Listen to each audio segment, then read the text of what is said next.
Hispanic Lifestyle is pleased to have the support of Wells Fargo Bank. For more information, visit their website at wellsfargo.com. With roughly 60 million Latinos in the U.S., we highlight Latinas of influence, businesses surviving to thrive. We talk culture, travel, health, wellness, music, entertainment, and of course, food. Our passion is to share inspiring stories with the community. I'm Richard Sandoval, and this is Hispanic Lifestyle. You don't mind if I call you Andy? Please do. Thank you. I want to talk a little bit about your background. You mentioned earlier off camera the trajectory, if you will, of your career. A lot of the things really interest me, but one is, of course, your time in supplier diversity, and we'll get into supporting small and local businesses. Absolutely, but if you don't mind, can I call you Richard? Richard? I have no problem with anybody calling me Richard. Richard, I took the time to go on your Hispanic Lifestyle website and really perused it, and nice job. And I saw on there, one of the first people I saw on there was Edward James Olmos and your interview with him. And that took me back, and I'll tell you where I'm going with this. It took me back to my time. I was born and raised in East Los Angeles. I went to Garfield High School. And if you know where I'm going with this, Edward James Olmos played an important role of Professor Teacher Jaime Escalante with AP Calculus. I was one of his students. I was a student of Jaime Escalante back in the days in the 80s. And I really, got this kid from East LA, anything can happen. But math was my savior. And I tell people, math really put me in a path of success. And so I credit that background and that teacher to put me on that trajectory on success. And then I went on and graduated from Cal State Northridge with a mechanical engineering degree and landed in energy all my career. I was with the City of LA with the Department of Water and Power, and then transitioned over to SoCal Gas, which, by the way, come January, it'll be 20 years, 2 decades. I can't believe it. Congratulations. Thank you. And I've had quite a bit of careers in SoCal Gas. So I described currently the vice president, but I've had some time in our commercial marketing department, our supplier diversity department, as well as public affairs. Well, I usually start off this conversation with the times that we're at, that we're living in, and that being COVID-19 and the effects of it. I hope your family is well, but I also want to talk about the fact that you're in a leadership position. The things Southern California Gas Company is doing to support local organizations, small businesses, and of course, diverse businesses. Yeah, thank you for that. Let's not forget we're still in the middle of this unfortunate pandemic event that has affected many people.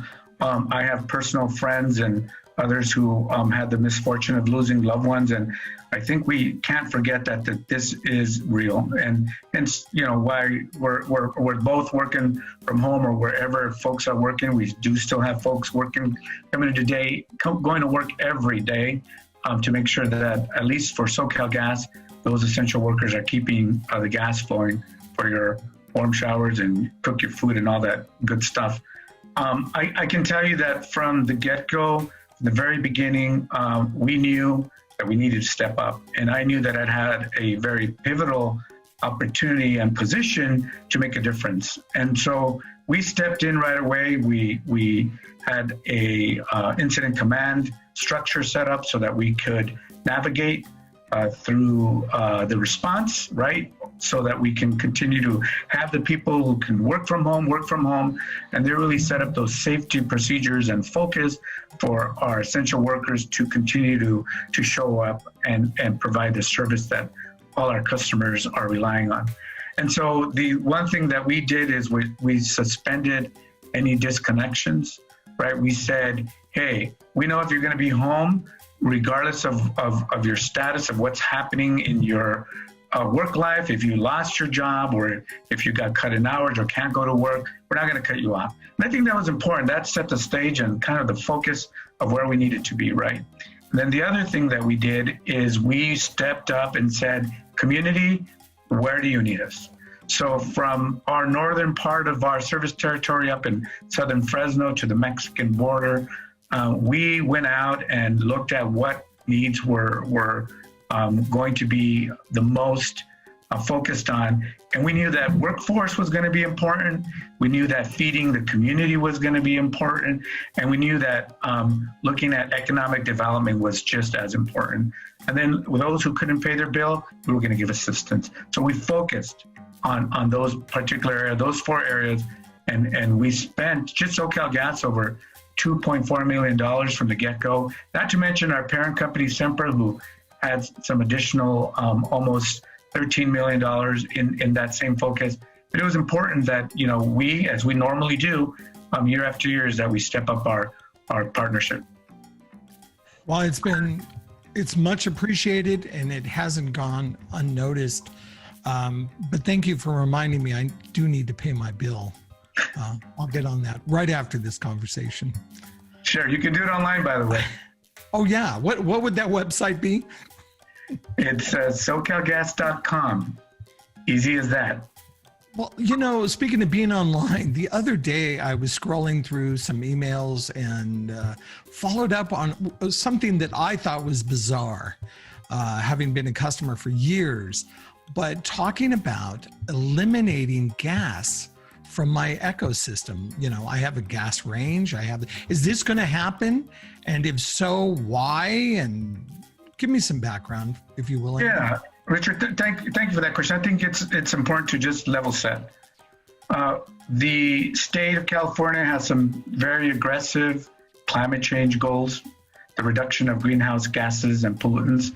And I think one of those things that it's going to take the entire state, and those who are consumers, utilities, and others to really address. And one of the thoughts that is being thrown out there is really eliminating natural gas and the usage of the production of electricity, transportation, and even the building sector. We are looking at ways to make sure that folks are educating, beginning with our regulators, beginning with our elected officials at the state level, at the local level, to say, hold on, there is no secret one-path silver bullet to this. I think if we really have to address the issue of climate change and greenhouse gas reduction, we got to take it all on, meaning all of us have to be able to bring to the table what we can all do to bring attention and reduction of that goal, quite simply put. And I don't have to tell you that, last week, and even prior to that, it was a perfect storm. You had fire season upon us, right? You've seen the wildfire. You've seen the rolling blackouts. You've seen the rolling blackouts that haven't occurred, by the way, Richard, in 2 decades, for 20 years. And we've seen cloud cover, where we know that the renewable energy space along solar and wind is very important, and we support it. But we know when the sun doesn't shine and the wind doesn't blow, you still need to be able to flip that switch, right? And so what we're saying is that we are part of the solution and not part of the problem. We can address the carbonization of our fuel, and we're doing that, by the way. Very exciting things happening along the renewable natural gas. Think about that. Collecting renewable gas that normally is going to go up to atmosphere, which is methane, is what we're talking about, right? Capturing it and using it as energy. And then if you think about the next iteration of that is hydrogen. The rest of the world has adopted hydrogen to fuel their transportation fleets, to fuel their homes, to fuel their buildings. And we're saying, hold on, state of California, let's think collectively. And by the way, Richard, I'm a dad, and I got some kids also who are on that spectrum where they're currently marching for justice, as they should, marching for change, which they should. And I know for a fact that doing the path of all inclusive is the right thing to do. Not because I work for the gas company, because it's the right thing to do for my kids, their future kids, my parents. I live here too. And so I think it's an all-inclusive approach, something that will require everybody and everything to put on the table to address. But I always thought it was interesting, and again, I'm a junkie for information, kind of that underneath, just right underneath the headline kind of stuff, and that is Southern California Edison is one of your largest clients. Is that correct? Yeah, they're one of our largest customers, yes, consuming natural gas through the production of electricity, which, by the way, you mentioned the cloud cover. During this high peak demand, it was up to 60%, 60, that natural gas came in when the renewables didn't have the output for whatever reason to have those electrons flow.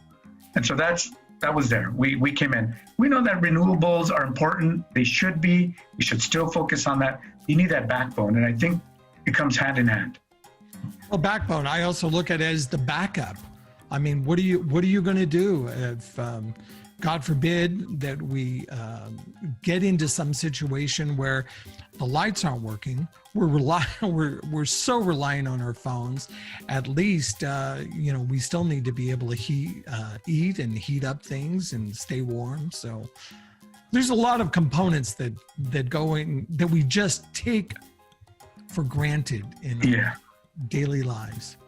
Can I share something with you, Richard? I think that's kind of exciting, super exciting, because you mentioned the basics, and that's what it's really about, right? Some actually people's lives depend on it, right? Whether you have a breathing machine, whether you're in a assisted living facility, those are super important. You and I can withstand the heat and be without lights and for a while. The other folks, their life depends on it.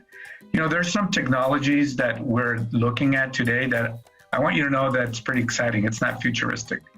Whether you look at hydrogen fuel cells or fuel cells powered by currently natural gas, if you will, that there's no combustion. You have the ability to create your own power grid and still keep the lights on. And we just finished cutting the ribbon on a couple of those exciting projects at two of our facilities, which are data centers that keep the business going. And I'm excited to say that, these potentials exist for businesses. And it's a green technology. We talk about green jobs for the future, for young folks to think about that development. Some kid in the garage has the ability to even take this even further. And so as we focus on this, we want to think about the future, because you asked me, what does it look like? What can it look like in 10, 20 years from now? It's going to be amazing. As we're finding out now, so many of us dine out 2 or 3 times a week. We haven't been now since the quarantine and stay-at-home orders and such. Yeah. But we're finding the fact that even some of these restaurants, get this, are moving their seating outside. They're having to be more mobile in what it is they're doing. Again, can you talk a little bit about the restaurant industry, which I know you're a member of, one of their associations, and really paint a look into your crystal ball and tell me what the future looks like with gas. Sure, absolutely. And thank you for mentioning that. We'll give a little plug for the Latino Restaurant Association, which I'm a member of. Yeah, thanks for looking at that background. I think it's important to support diverse businesses. I really think one of the opportunities, and you know this, Richard, of the Latino community is entrepreneurship. One of the things that we're really creative and will jump on is entrepreneurship. I know my parents did. My parents were small business owners. So I was raised by a small business owner. So I know the daily struggles and the focus that goes into that. And for restaurants, it is absolutely a preferred fuel of natural gas. I mean, just culturally speaking, Latinos recognize that cooking with an open flame is important, whether if you're making your abuelita's favorite burnt chili salsa, or whether you're doing an open comal with with tortillas. The open flame is huge. But guess what? We can decarbonize that flame to utilize renewable natural gas and still have the output of what we are used to. That doesn't diminish the fact that you can still own that restaurant, that you can still open up and have those flavors that you and I are used to, and our Latino community, and those who are fond of that food. It's important. On the focus of workforce development, what we've done is we recognize that the restaurants are in dire straits right now. We knew that we needed to partner feeding the frontline workers with an opportunity to keep those restaurants busy. So we teamed up with the Latino Restaurant Association, also with other organizations that said, hey, if you can build a partnership with local restaurants, feed hospital workers, feed utility workers, feed first line responders, and keep this going, we could at least have a sense of some employment, some entrepreneurship staying above water. And I think it was important. No, I really applaud you for all of that. I'm in Menifee, California, and I know you guys have done some things in Riverside throughout the state, really, in supporting that. And that is something I've written about and encouraged. How can corporations support local businesses and keeping them? Because I know a lot of our municipalities or cities have been trying to do as much as they can, but everybody has limited funds and budgets. So again, really, I appreciate and recognize what it is you guys have done. I want to talk a little bit about the families that are having a tough time making it financially. And can you talk a little bit about your care program? Is that still in existence? To what level? And really, when? This is what I always like to tell people, don't wait till the last minute. When should you start applying and getting into the system? And take me through the process, if you will. One of the things that is very important, and it's a pride for me, is to say, hey, listen, we have opportunities and programs and services, regardless of your income, right? Whether you're buying a new piece of appliance for your home, look at our rebates. Let's get you money, but let's get some efficiency. But if you are down on your luck, or you have low income, or you have a large family, whatever it may be, or you've just run into some current hard times, there are programs for you on the utility space. And guess what, Richard? There's some populations that never had to look at these programs. Let's be honest. If you are first hearing that you're going to be laid off, if you have lost your job, if you have had your income slashed, or you have now had to take on additional family members, and now you're having to look at feeding more people or housing more people, come to us. We will look at your qualifications right away. And that care program provides a 20% discount to your utility bills. And we know typically during the summertime, it gets lower. But come wintertime, come heating season, it can be significant, right? Especially if we have a cold snap. So you should look to your utility, look to SoCal Gas to provide you as soon as you have any change in your income from day one. And we'll help you out. And again, that's SoCalGas.com /care, CARE. The reality of this COVID-19 and this pandemic is that this is going to be going on for a while. So again, Andy, thank you so much for your time. Absolutely. Thank you for having me. And I will ask you and everyone else out there, continue to be safe, continue to be healthy, and please, Richard, have me back whenever time allows. Didn't get enough? There's always more at HispanicLifestyle.com. And follow us on your favorite social media platform.